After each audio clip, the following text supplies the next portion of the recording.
Hey everyone, welcome back to Drowzips. Tonight's first story starts simple enough. A couple walks into a cafe for coffee and cake. I've changed identifying details like names and locations to protect everyone's privacy, so you'll hear generalized versions that keep the emotional truth intact. You'll also notice Hollow Knight Silksong playing softly in the background. It's just there for atmosphere, nothing distracting. But within minutes, this ordinary cafe visit becomes something so absurd you'll question everything about basic human decency. The wife gets kicked out for not ordering anything, left standing outside watching her husband eat through the window like some kind of bizarre social experiment. Here's what actually happened that afternoon. A couple walks into a cafe in West London on what should be a perfectly pleasant day. The husband orders coffee and cake, ready to sit down together. Nothing unusual so far. Then the staff member approaches their table. The wife can't sit there because she's not ordering anything. You can picture what happens next. The wife standing outside on the sidewalk, looking through the window, while her husband sits inside eating his cake. She's literally pressed up against the glass, watching him chew. It looks like some kind of social experiment designed to test how much public humiliation one person can handle. The more you think about this scene, the more wrong it feels. Public rejection hits different than private disappointment. When someone kicks you out of the space in front of other people, it attacks something deeper than just your plans for the afternoon. But here's what really gets under your skin about this story. The husband keeps eating his cake. While his wife stands outside looking through the window, he continues his afternoon snack like nothing unusual is happening. Basic loyalty means you don't enjoy treats while your partner gets humiliated outside. You start to wonder what the other customers were thinking as this played out. Some probably felt uncomfortable watching this woman get excluded while her husband remained inside. The whole situation creates this cloud of social awkwardness that spreads beyond just the couple involved. The visual of the wife pressed against the window becomes a perfect metaphor for social exclusion. She can see the warmth and comfort inside, but she's not allowed to participate. She's close enough to watch her husband enjoy what she's been denied, but far enough away to feel completely separated from the experience. What makes incidents like this memorable is how unnecessary they feel. The wife wasn't causing problems or taking up extra space. She just wanted to sit with her husband while he had coffee. The denial of something so simple creates a disproportionate sense of injustice. The husband's decision to stay inside while his wife stands outside transforms this from a story about bad customer service into something much more personal. Partnership means you face social situations together, especially when one of you is being treated unfairly. One Reddit user put it perfectly. If my partner was asked to leave, I'd be leaving too. That's just basic respect and solidarity in a relationship. Exactly. You don't abandon your person for cake. What should have been a simple afternoon treat becomes a moment that exposes how ordinary situations can suddenly reveal failures of human decency. The cafe staff chose policy over kindness. The husband chose comfort over solidarity. This moment of everyday rudeness becomes the spark that ignites something much bigger. Because when someone feels this wronged by something this unnecessary, they don't just forget about it and move on. They tell people about it. And sometimes telling people about your worst day can reach a lot further than anyone expects. The husband posted his story on r/life, probably expecting a few sympathetic comments and maybe some advice about dealing with rude staff. Instead, according to his own account, the post hit over 1 million views and became one of the most talked about stories on the platform. Reddit's algorithm rewards engagement, and this post had everything needed to go viral. Upvotes started flowing in, comments multiplied by the hundreds, and suddenly the story was climbing toward the front page. The more people who saw it, the more people shared their reactions, creating this feedback loop that pushed it even higher in the rankings. The responses came in waves, each more intense than the last. Comments pulled from the thread show the range perfectly. Early supporters offered sympathy. I can't believe a business would treat customers this way. You should have walked out immediately. But as the post gained traction, the tone shifted toward action. Other users got more aggressive. Drop the cafe name so we can review bomb them. They deserve everything coming to them. The comment section became a support group for everyone who'd ever felt wronged by arbitrary rules. People shared their own stories of being excluded or humiliated by service staff. Others offered practical advice about handling similar situations. Some focused on the husband's behavior, questioning why he stayed inside while his wife stood outside. You can see how individual outrage combined and amplified until there was this massive wave of shared anger directed at one small business. The cafe incident became a symbol of everything people hate about bad customer service and arbitrary rules. Each new commenter added their voice to the chorus, making the response feel even more justified. The international nature of Reddit meant people from around the world were weighing in on this London cafe incident. Users shared how similar situations would be handled in their countries, creating this global conversation about hospitality norms and customer expectations. The detective instincts that Reddit users love to unleash also kicked in. People started trying to identify the cafe based on details in the story. They analyzed clues about the location, layout, and policies to narrow down which business this could be. Some users offered to help more directly, volunteering to leave negative reviews or even visit the cafe to confront the staff. What started as moral support evolved into offers of concrete action against the business. The husband went from sharing a frustrating experience with a small online community to becoming the center of a viral movement against one specific cafe. His private complaint became everyone's shared grievance. The transformation happened faster than anyone expected. Think of it like dropping a stone into still water. The initial splash is small, but the ripples keep spreading outward until they reach the edges of the pond. That's what happened when this story hit Reddit's ecosystem. The most telling part about Reddit's response was how quickly people moved from reading the story to wanting to do something about it. The platform doesn't just facilitate discussion, it enables action. When thousands of people get angry about the same thing at the same time, they start looking for ways to channel that anger into real-world consequences. The husband probably thought he was just sharing his bad day with a supportive online community. Instead, he accidentally launched a campaign against a small business that would have effects he never could have anticipated. But this viral attention was about to reach back into the real world in an unexpected way. Because while Reddit was busy dissecting the story and planning their response, someone else was reading every single comment with growing anger. The cafe owner had found the post, and instead of laying low, they decided to take matters into their own hands. What came next shows you exactly how not to handle viral criticism.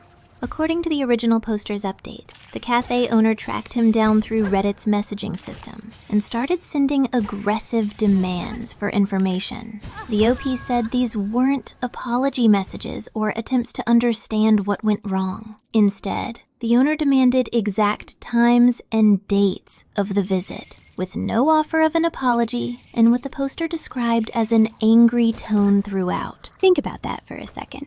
Out of millions of Reddit users, this business owner somehow found the exact person who posted about their bad experience and decided confrontation was the right approach.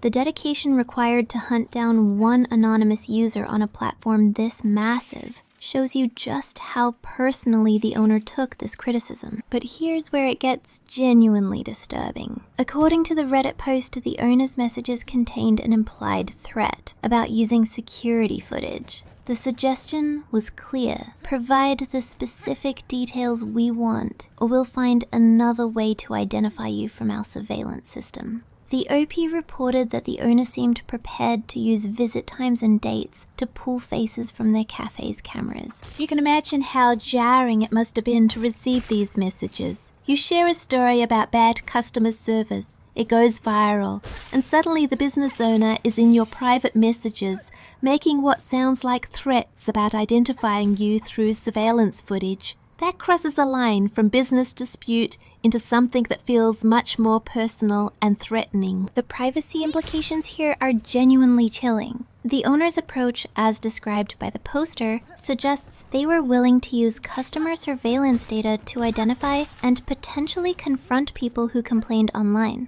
This transforms a customer service complaint into a potential doxing threat, where someone's private information could be exposed for speaking out about their experience. What makes this response even more problematic is how completely it misses the point of the original complaint. The Reddit post wasn't about destroying the business or seeking revenge. It was about sharing a frustrating experience that felt unfair and humiliating. The owner's aggressive response, according to the OP's account, transforms a simple customer service issue into something much bigger and more threatening. This kind of reaction validates everything negative that had been said about the business in those million Reddit comments. When someone complains about poor treatment and your response is to track them down and demand identifying information while implying you have security footage, you're proving their point better than they ever could themselves. The threatening undertone in these messages, as reported by the poster, revealed something important about how this business approached conflict resolution. Instead of trying to understand what went wrong and fix it, the owner's instinct was apparently to identify and confront the complainers. This suggests a defensive mentality that sees customer criticism as personal attacks rather than opportunities for improvement. Look, when millions of people are reading negative things about your business, hunting down your critics and making veiled threats about surveillance footage isn't damage control. It's escalation. The OP's update made it clear that these messages contained no acknowledgement of the original problem, no attempt to make things right, and no basic courtesy you'd expect in business correspondence. Just demands for information that could be used to identify the couple, delivered with what the poster described as anger rather than professionalism. This response pattern is like pouring gasoline on a campfire. The original story was already spreading and generating negative attention for the cafe. The owner's decision to track down and confront the poster, according to the OP's account, just gave people even more reasons to criticize the business. Instead of containing the damage, these messages amplified it exponentially. The doxing threat embedded in these messages, as described by the poster, represents a serious escalation of the conflict. Doxing means publishing someone's private information online, and it can lead to harassment, stalking, and real-world danger. The owner's suggestion that they could identify the couple from security footage implies exactly this kind of threat. You can see how this completely backfired from a reputation management perspective. Smart businesses know that viral negative attention requires careful, measured responses. You acknowledge the problem, take responsibility where appropriate, and show you're committed to doing better. You don't hunt down your critics and demand they prove their stories while implying you have ways to identify them. The most revealing thing about this response is how it shows the owner's complete lack of understanding about how to handle criticism in the internet age. When someone shares a negative experience, the goal should be damage control and relationship repair, not detective work to identify and confront the complainers. Instead of damage control, the owner's response creates an entirely new problem about privacy and safety. What started as a customer service complaint now involves potential harassment and invasion of privacy. The business owner transformed themselves from someone who made a policy mistake into someone who might be violating their customers' basic rights. Because of these threatening messages, according to the poster's update, the OP chose not to provide the identifying details the owner demanded. That decision to protect their privacy explains why the story remains anonymized, and why specific details about the cafe's location stayed vague throughout the Reddit thread. This escalation exposes deeper problems with how some businesses approach online reputation management. The instinct to fight back against criticism often makes the situation worse, especially when that fight involves threatening the privacy and safety of customers. The owner's response, as described by the poster, guarantees that this story will continue spreading and generating negative attention. The whole situation demonstrates what happens when defensive business practices meet the amplifying power of social media. A simple customer service failure becomes a viral story, and then an aggressive response to that story creates an even bigger problem.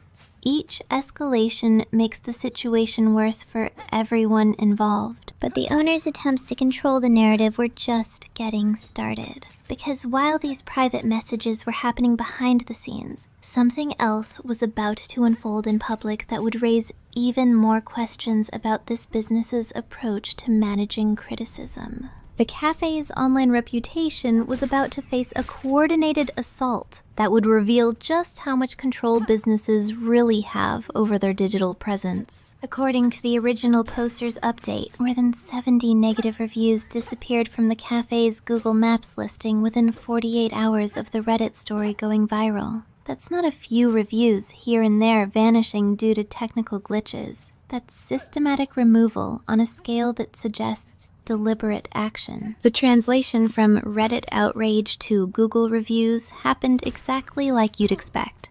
Angry users started searching for the cafe online, finding their Google Maps listing, and leaving detailed negative reviews about the treatment described in the Reddit post. Some reviewers mentioned the original story directly. Others focused on broader concerns about the business's customer service policies. Within those first 2 days, the cafe's Google rating took a serious hit. Review after review poured in, each one expressing disgust at how the couple had been treated. The reviews painted a picture of a business that prioritized arbitrary rules over basic human decency. For anyone researching the cafe online, the message was clear. This place doesn't treat customers well. But then the reviews started vanishing. The original poster suspected those reviews were being removed, but didn't have proof of exactly how this was happening. Users and the OP noted that reviews disappeared. There are ways reviews get removed or flagged on platforms, but the post didn't document the specific mechanics behind these deletions. What makes this particularly troubling is how it reveals the power imbalance between businesses and individual customers in online review systems. While customers can write reviews, businesses apparently have ways to make those reviews disappear. The playing field isn't level when one side can delete the other side's contributions to the conversation. The original Reddit poster mentioned that both he and his wife were unable to leave negative reviews on the cafe's Google listing. Their attempts to share their experience on the platform were blocked or removed, preventing them from warning other potential customers about what they might encounter. This creates a situation where the business can control the narrative about their own service quality. Individual reviewers started noticing their contributions vanishing from the cafe's listing. One commenter, Bob Joe Billy Joe, specifically mentioned that their 2 negative reviews had been removed, adding to the growing evidence that this was a systematic effort to suppress criticism rather than isolated incidents or technical glitches. The implications of businesses being able to manipulate their online presence this way extend far beyond one cafe in London. If companies can effectively erase negative feedback, then online reviews lose their value as genuine customer guidance. The whole system depends on authentic experiences being visible to future customers. This creates an unfair playing field where businesses have tools that individual customers don't. When someone has a bad experience and wants to warn others, but the business can make that warning disappear, the review system becomes skewed toward positive feedback regardless of actual service quality. It's like having a complaint box that the business can empty whenever they want. Google's review policies theoretically prevent businesses from directly deleting reviews, but the reality seems more complicated. Companies can flag reviews as violations of platform guidelines, and if Google agrees, those reviews get removed. This process can be manipulated by businesses that understand how to frame legitimate criticism as policy violations. The disappearing reviews become evidence of the cafe's problematic approach to handling criticism. Instead of addressing the underlying issues that created negative feedback, the response was to make the feedback disappear. This pattern suggests a business more concerned with managing perception and improving actual customer experience. The broader issue of review manipulation affects the entire service industry. When businesses can suppress negative feedback while promoting positive reviews, customers lose access to accurate information about service quality. The reviews that remain visible become less trustworthy because they represent a filtered version of customer experiences. The cafe's review management strategy reveals a fundamental misunderstanding of how reputation actually works in the digital age. Authentic negative feedback, when handled properly, can actually improve a business's reputation by showing they care about customer concerns and are willing to make changes. Hiding criticism just makes the business look dishonest. The attempt to suppress negative feedback ultimately drew more attention to the original problem. The disappearing reviews became a new point of fuel for the Reddit discussion. Users weren't just talking about the original incident anymore. They were also discussing the business's apparent attempts to hide criticism and manipulate their online presence. The cover-up became part of the story, making the situation worse rather than better. The systematic removal of reviews raises questions about transparency in online reputation management. When customers can't trust that they're seeing authentic feedback, the entire review ecosystem becomes less valuable. People start to assume that positive reviews might be fake, and that negative experiences are being hidden. This connects to larger questions about trust and authenticity in our digital information systems. If businesses can effectively control what customers see about their service quality, then online reviews become marketing tools rather than genuine customer guidance. The social contract that makes review systems valuable breaks down when one side can edit the conversation. The whole situation demonstrates why transparency matters more than perfect ratings. Customers generally understand that no business is perfect, and they appreciate honesty about limitations and areas for improvement. But when criticism gets systematically erased, it suggests that the business prioritizes appearance over genuine service quality. The cafe's approach to online reputation management reveals the kind of defensive thinking that probably created the original problem. Instead of asking why customers were having negative experiences, the focus remained on controlling how those experiences were perceived by others. This mindset guarantees that underlying service issues will never get addressed. The disappearing reviews became their own form of evidence about the business's character and approach to customer relations. In trying to hide the criticism, the cafe inadvertently created new reasons for customers to question their trustworthiness and commitment to genuine service improvement. But the review manipulation was just one part of how the situation was escalating beyond anyone's original intentions. The Reddit community's response was about to move from passive criticism into something much more active and potentially problematic. The line between online accountability and real-world harassment gets blurrier when anonymous strangers decide to take action. What started as Reddit users offering moral support quickly transformed into something much more organized and potentially dangerous. The comment section became a planning ground where thousands of people discussed concrete ways to punish the cafe for their treatment of the wife who got kicked out. You can watch this shift happen in real time as you scroll through the responses. Early comments focused on sympathy and sharing similar experiences. But as the post gained traction and more people joined the conversation, the suggestions became increasingly specific and actionable. Users weren't just expressing outrage anymore. They were proposing actual steps to make the cafe pay for what they'd done. The most common suggestion was review bombing, where large groups of people flood a business with negative reviews to tank their online rating. One comment from the thread put it bluntly, "What's the page? I'll help review bomb it GAF." Multiple other commenters explicitly offered to leave negative reviews on Google, Yelp, and other platforms to damage the cafe's reputation. They weren't even trying to hide their intentions. The goal was clear: use coordinated negative feedback to hurt the business financially. Some users took it further than just reviews.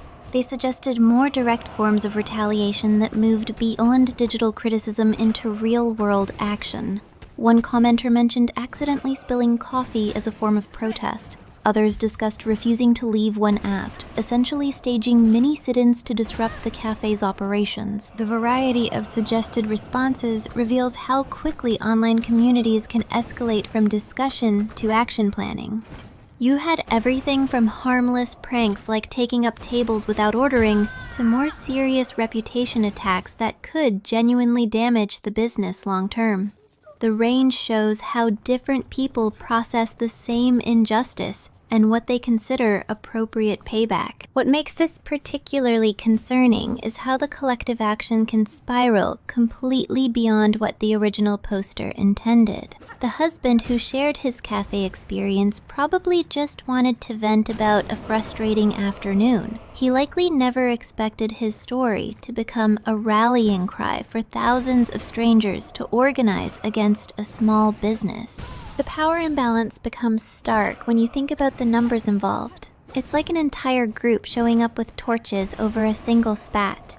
One side has a single small cafe with maybe a handful of employees trying to run their daily operations. The other side has thousands of internet users with time, energy, and various platforms to coordinate their efforts. This raises serious ethical questions about digital vigilantism and whether the punishment fits the crime.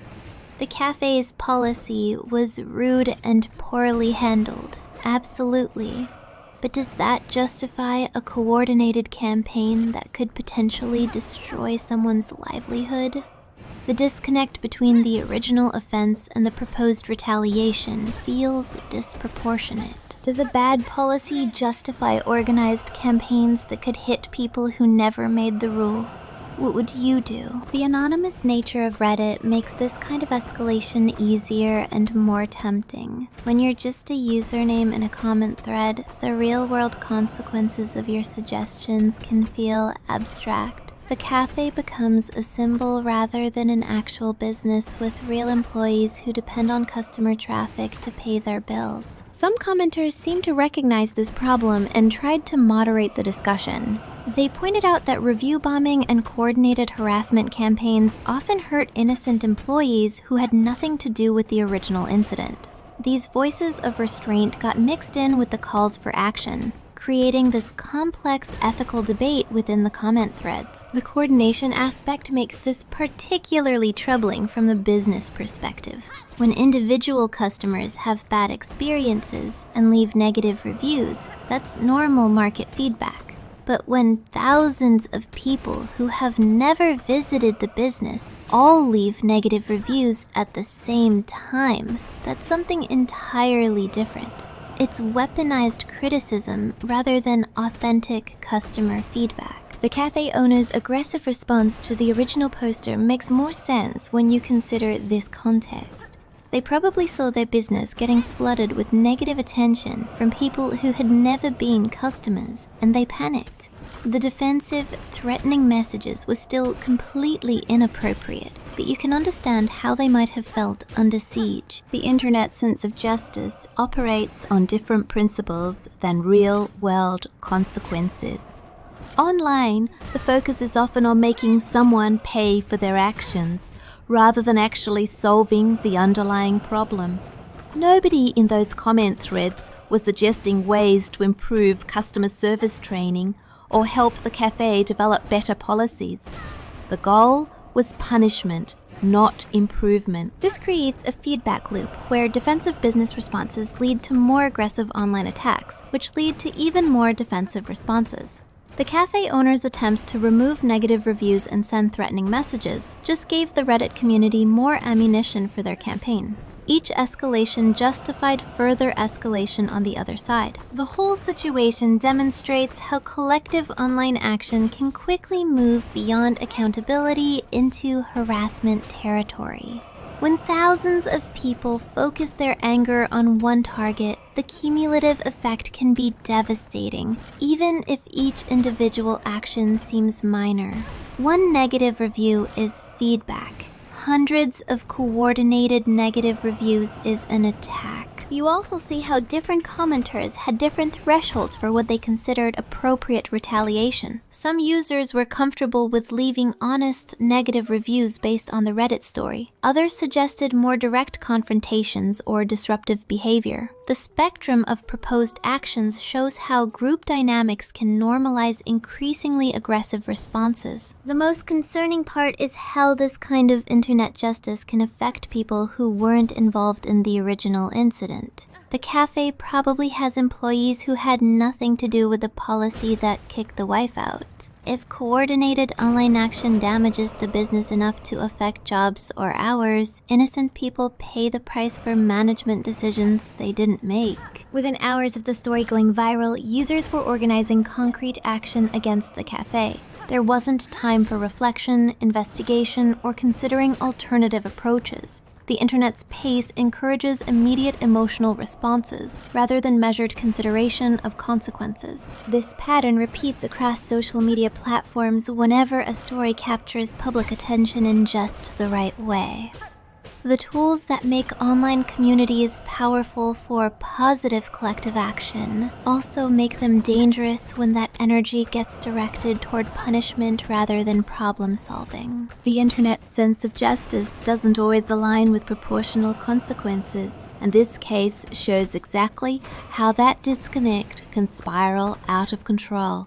What this means for both customers and businesses trying to navigate digital spaces is that every interaction now carries the potential for massive amplification beyond anything the people involved originally intended. But while thousands of users were rallying around the original poster's story and planning their response, not everyone was convinced that everything had happened exactly as described. Several users immediately started poking holes in the story, and their questions reveal something important about how we process viral narratives.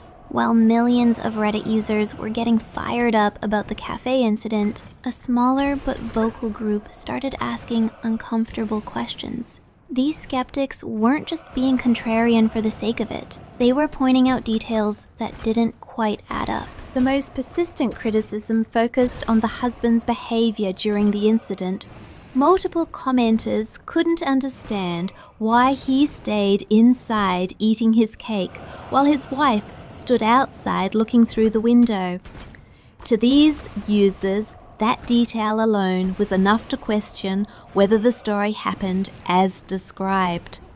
The reaction seemed so unlikely, so fundamentally wrong from a partnership perspective, that it triggered their skepticism about everything else. Some users went further and directly labeled the story as fake. These responses often got significant upvotes, showing that plenty of readers shared those doubts even if they weren't expressing them as directly. The presence of this counter-narrative within the same comment section creates this interesting tension between believers and doubters processing the same information completely differently. One skeptical comment that gained traction simply asked, "Why didn't you just leave with your wife?" The question cut straight to the heart of what made the story feel unbelievable to many readers. If your partner gets kicked out of a business for no good reason, wouldn't your first instinct be to leave with them? The idea that someone would continue enjoying their coffee and cake while their spouse stands outside seems so contrary to basic relationship dynamics that it made the whole story feel constructed. Other commenters pointed to inconsistencies in details, like references to joint accounts and payment methods, that didn't align with the main narrative. These small discrepancies added up to create doubt about the reliability of the entire account, even if each individual inconsistency could be explained away. The questioning reveals how different people process the same narrative based on their own experiences and expectations. For some readers, the husband's behavior was so unbelievable that it cast doubt on the entire account. For others, the emotional core of the story felt authentic enough that the specific details mattered less than the broader pattern of poor treatment. Some users suggested that the story felt too perfectly designed to generate outrage. The visual of the wife pressed against the window watching her husband eat is almost cartoonishly cruel. It hits every emotional button for maximum impact, which made some readers wonder if they were being manipulated rather than informed. The skeptics also pointed out that the story provided very few concrete details that could be verified. No specific cafe name, no exact date, no witnesses mentioned. While this might be explained by privacy concerns, it also makes the account impossible to fact-check. Stories that can't be verified are naturally going to generate more suspicion from critical readers. The speed at which the story went viral also contributed to skepticism. When something gets 1 million views this quickly, it often means the content is emotionally manipulative rather than just informative.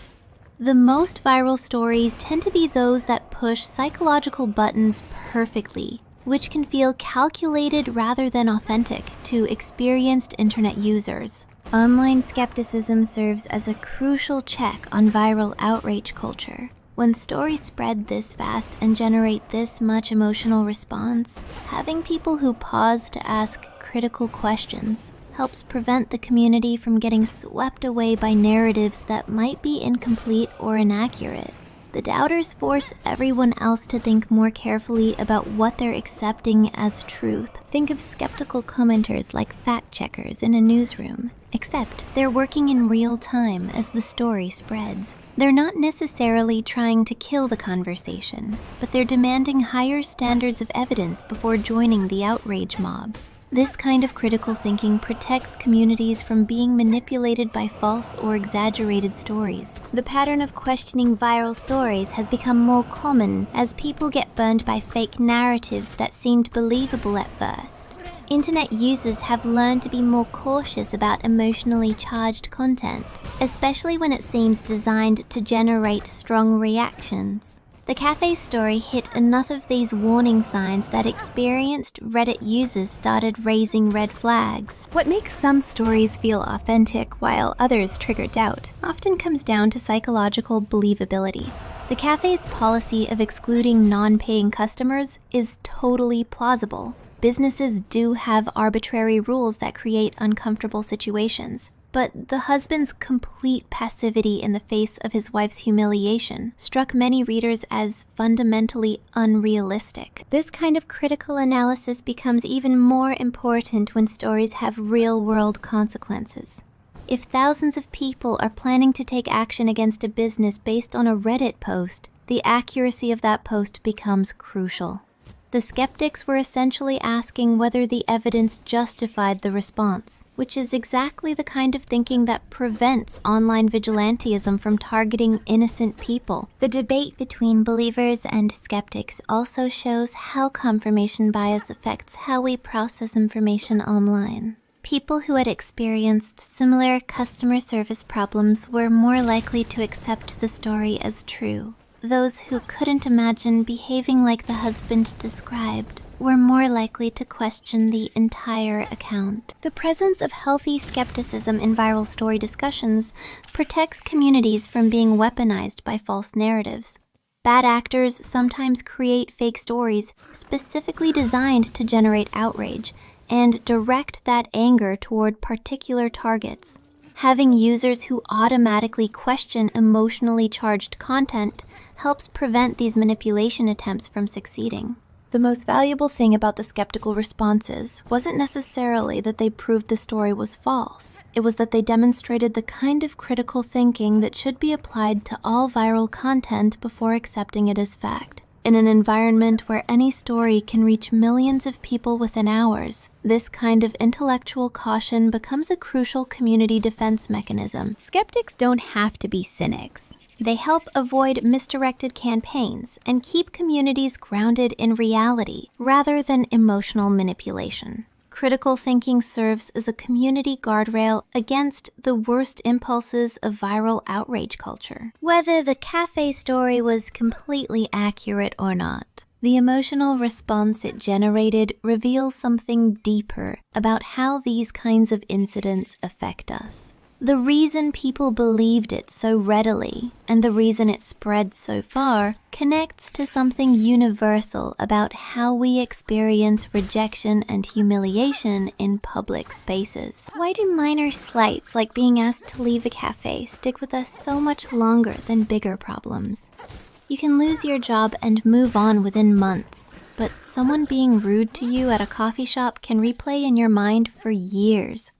The cafe incident we've been following hits this psychological sweet spot where a small injustice creates disproportionate emotional damage. Social rejection feels disproportionately painful, and public humiliation in particular sticks with people in ways that private disappointments don't. When you get excluded from a social space while other people watch, your mind treats it as a serious threat, even when the actual consequences are minor. The original poster's feelings of humiliation weren't an overreaction. They were a normal response to having your dignity attacked in front of witnesses. Think of dignity like treating someone's living room with respect. Most daily interactions either ignore this completely or handle it with basic courtesy. But when someone deliberately treats your living room like a bench in a train station while other people watch, the damage feels enormous, even if the actual event was minor. The wife standing outside the cafe window experienced exactly this kind of dignity breach. And that's why so many commenters recognized the feeling and responded with their own stories of similar treatment. Being excluded in front of others triggers deep anxiety responses that your conscious mind can't fully control. Your heart rate increases, your face gets hot, and you start scanning the room to see who witnessed your rejection.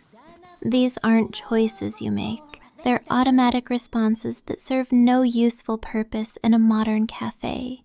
But your brain doesn't understand that distinction. The presence of witnesses transforms simple policy enforcement into something much more psychologically damaging. If the cafe staff had quietly explained their rule when the couple first sat down, it might have been annoying but forgettable. Instead, they waited until the wife was settled and comfortable, then made her leave while her husband stayed behind and everyone watched. The public nature of the rejection amplifies the emotional impact exponentially. Service interactions feel uniquely vulnerable because you're temporarily asking for permission to exist in that space. When that permission gets revoked arbitrarily, it highlights how little control you actually have in these situations. These moments become memorable precisely because they feel so unnecessary and preventable. Your brain keeps replaying the incident, trying to figure out how it could have been avoided or handled differently. If someone crashes into your car, that's an accident, and you can process it as bad luck.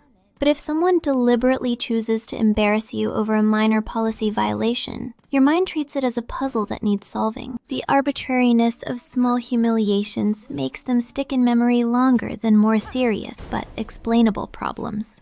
You can understand why you got laid off during budget cuts, even if it hurts financially. But you can't make sense of why a cafe would create a policy that forces wives to stand outside watching their husbands eat. The lack of logical justification keeps your brain circling back to the incident, trying to find meaning that isn't there. Connect this to broader patterns of how we process unfair treatment, and you start to see why the Reddit story went viral. Everyone has experienced some version of arbitrary rejection or public embarrassment. The cafe incident became a perfect symbol for all those accumulated small cruelties that businesses inflict on customers in the name of policy enforcement. People weren't just angry about one couple's bad afternoon. They were angry about every time they'd been made to feel small by someone with a tiny amount of power. Several commenters also pointed out that the wife's experience represented a specific type of gendered humiliation that many women recognize. She was punished for existing in a space without spending money, while her husband was rewarded for following the rules. The dynamic reinforced traditional ideas about women needing to justify their presence through economic contribution. This added layer of social messaging made the incident feel even more personal to readers who had experienced similar treatment based on gender expectations. The husband's passivity during his wife's humiliation adds another psychological dimension to the story. Witnessing your partner get mistreated and choosing not to respond creates its own type of emotional damage. The wife didn't just experience rejection from the cafe staff.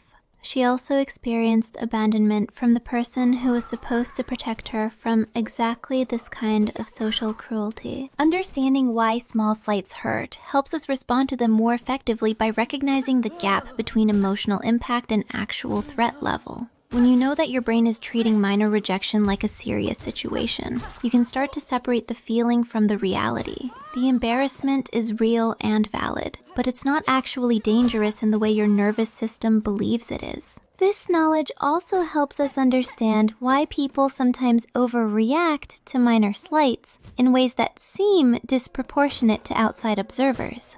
The customer who gets furious about a small policy violation isn't necessarily being unreasonable.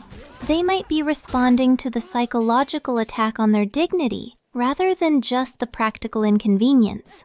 Their reaction makes more sense when you understand the deeper emotional processes involved. The cafe story reveals something important about human social behavior and how our instincts about fairness and belonging play out in modern business relationships. We're still wired to treat social rejection as something serious, even when it happens over coffee and cake in a London cafe. But there's a bigger question lurking beneath all of this psychological analysis. When someone shares their moment of humiliation online and it reaches millions of people, what happens next isn't just about individual healing or community support anymore. It becomes something with real-world consequences that nobody originally intended. When sharing your bad day can threaten someone's business reputation quickly, we need new rules for digital storytelling. The cafe incident we've been following shows exactly how fast personal complaints can transform into public campaigns with real consequences. What started as one person venting about poor customer service became a viral phenomenon that the Reddit post threatened to damage the cafe's reputation quickly.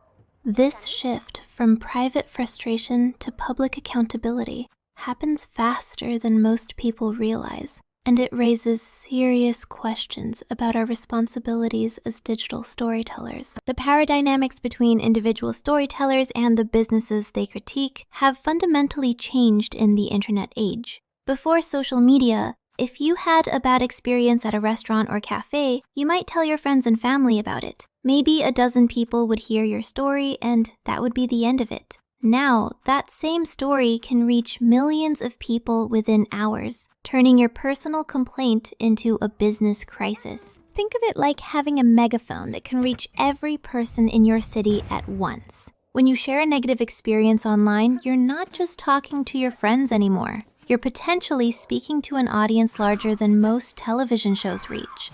That amplification comes with responsibilities that many people don't fully consider when they hit the post button. Viral posts can have consequences far beyond what the original poster intended or wanted. The husband who shared his cafe story probably just wanted some validation that the treatment was unfair. He likely never expected his post to generate coordinated review bombing campaigns or threats against the business. But once content goes viral, the original poster loses control over how that story gets used and weaponized by others. This creates an ethical dilemma about individual responsibility versus collective action. Should the original poster be held accountable for everything that happens after their story goes viral? They didn't ask people to flood the cafe with negative reviews or organize protest visits, but they did provide the ammunition that made those actions possible. The line between sharing your experience and inciting harassment gets blurry when your audience includes thousands of strangers. The ethical responsibilities of both story sharers and online audiences need clearer definition in our digital culture. Story sharers have a responsibility to be accurate and fair in their accounts. avoiding exaggeration or inflammatory language that might provoke disproportionate responses. They should consider whether sharing their experience serves a genuine purpose beyond just venting their frustration. But audiences have responsibilities too. Just because someone shares a negative experience doesn't automatically justify coordinated retaliation against the business involved. Readers need to think critically about whether their planned response matches the severity of the original incident. If you want to help hold businesses accountable, leave an honest review only if you personally visited the place. Otherwise, express support in ways that avoid coordinated harassment. The goal should be accountability, not destruction. Platforms like Reddit amplify individual voices in unprecedented ways, but they haven't developed adequate systems for managing the consequences of that amplification. The upvote system appears to reward content that generates strong emotional responses, which tends to favor outrage over nuance. Stories that make people angry get more visibility than stories that make people think, creating incentives for inflammatory rather than balanced storytelling. Consider the balance between accountability and proportional response in cases like this.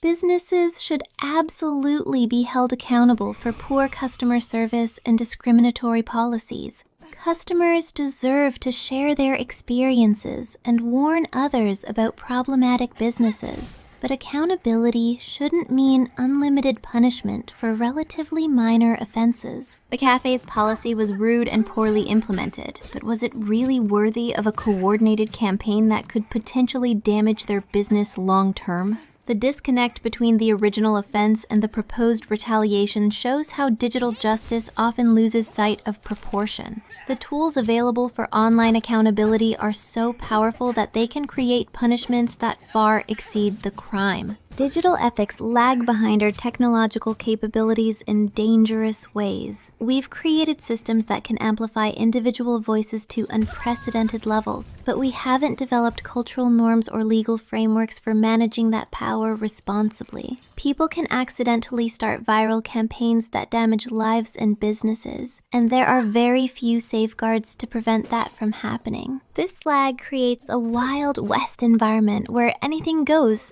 as long as it's technically legal. People can coordinate harassment campaigns, manipulate review systems, and weaponize viral content with minimal consequences for themselves. The victims of these campaigns often have no recourse beyond hoping the internet moves on to the next target. The speed at which digital interactions happen makes ethical consideration even more difficult.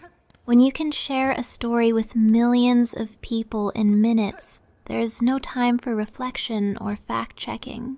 The pressure to respond immediately to viral content prevents the kind of careful thought that ethical decision-making requires. We're making choices about other people's lives at the speed of our emotional reactions. We need better frameworks for handling viral criticism in ways that are fair to everyone involved.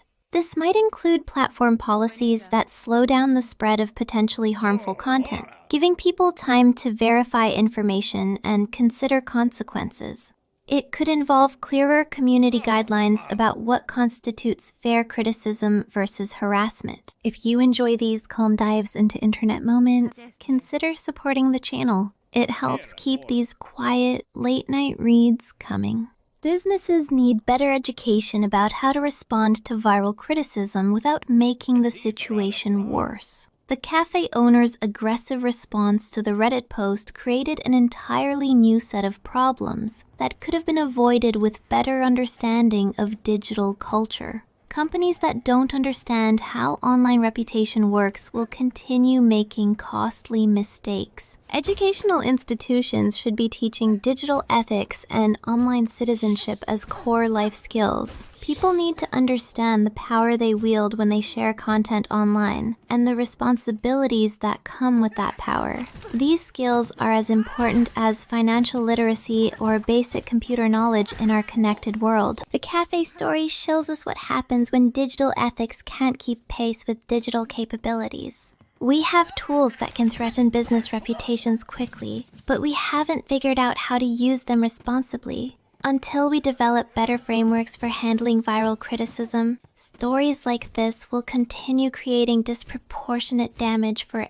everyone involved. We're all participants in this digital culture, which means we all have a role in making it more ethical and sustainable for the long term. But the cafe's experience also reveals something deeper about how fragile business reputations have become in our connected world. A single viral post can unravel years of careful business building in hours. The cafe we've been following learned this lesson through direct experience. What should have been a manageable customer service complaint turned into a reputation crisis that threatened to permanently damage their standing in the community. The speed at which online sentiment shifted against them shows just how vulnerable businesses have become in our connected world. Online sentiment can flip against a business faster than most people realize. One day, you're running a quiet neighborhood cafe with regular customers and decent reviews. The next day, millions of strangers are reading about your worst policy enforcement moment and forming permanent opinions about your business. The transition from anonymity to infamy happens at internet speed, which gives businesses almost no time to prepare or respond appropriately. Traditional reputation management strategies completely fall apart when faced with viral content like this. The old playbook involved hiring public relations firms to craft careful statements, maybe taking out ads to explain your side of the story, or quietly working behind the scenes to manage negative coverage. But when a Reddit post about your cafe gets 1 million views in 48 hours, those traditional approaches become useless. The conversation moves too fast and involves too many people for conventional damage control to work. The cafe's response made their situation exponentially worse instead of better. Instead of acknowledging the problem and working toward a solution, the owner chose aggression and defensiveness. According to the original poster's account, the private messages demanding specific visit details crossed the line from business communication into something that felt threatening and invasive.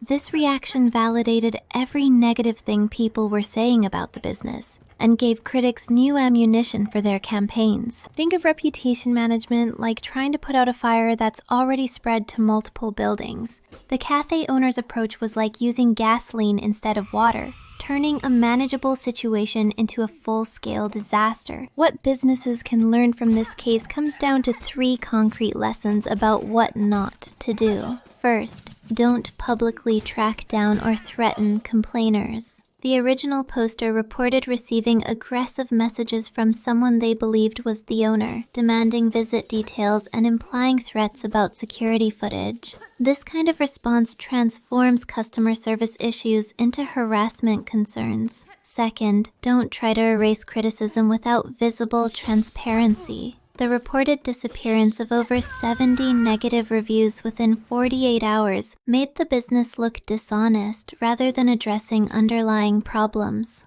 Third, offer sincere acknowledgement and review policies publicly when things go wrong. A better response might have looked something like this. We clearly handled the situation poorly and made a customer feel unwelcome. That's not who we want to be as a business. We're reviewing our policies to make sure this doesn't happen again. Many commenters in the Reddit thread suggested that this kind of authentic response would have calmed the situation rather than escalating it. The most important lesson is that authenticity matters more than being right. Even if the cafe's policy was technically reasonable, the way they handled the criticism made them look petty and aggressive. People don't expect businesses to be perfect, but they do expect them to care when they mess up. A simple acknowledgement that the situation was handled poorly would have gone much further than demands for proof and threats about security footage. The importance of understanding digital culture before engaging with it cannot be overstated. Online communities have their own communication styles, values, and ways of handling conflict. What works in face-to-face business interactions often backfires spectacularly in digital spaces. The formality and hierarchy that work in traditional customer service become liabilities when you're dealing with platforms built around peer-to-peer communication and democratic feedback systems. Digital culture values transparency, authenticity, and accountability in ways that many businesses still don't understand. When someone shares a negative experience online, they're not just complaining to customer service. They're contributing to a community discussion about business practices and consumer rights. Trying to silence or intimidate participants in that discussion violates the fundamental norms of how these platforms work. The attempt to manipulate online reviews and suppress negative feedback also backfired because it went against community expectations about honest communication. Digital platforms are supposed to be places where people can share authentic experiences and warn each other about problems. When businesses try to game these systems, they're breaking the social contract that makes online reviews valuable in the first place. Online reputation requires new skills and approaches that many businesses haven't developed yet. This includes monitoring your digital presence, understanding how different platforms work, and knowing how to respond appropriately when problems arise. It also means accepting that you can't control online conversations the way you might control traditional media coverage. The new skills needed for digital reputation management are fundamentally different from traditional public relations. Instead of crafting perfect messages for passive audiences, you need to engage in genuine dialogue with active participants. Instead of controlling information flow, you need to contribute valuable information to ongoing conversations. Instead of defending your position, you often need to acknowledge mistakes and show how you're improving. Businesses also need to understand that online reputation isn't just about marketing anymore. It's about demonstrating your values and character through how you handle conflict and criticism. Every interaction becomes a test of whether you actually care about customer experience or just care about looking good. The cafe failed this test by prioritizing their ego over their customer relationships. The speed and scale of digital communication mean that reputation crises can escalate beyond anything most businesses are prepared to handle.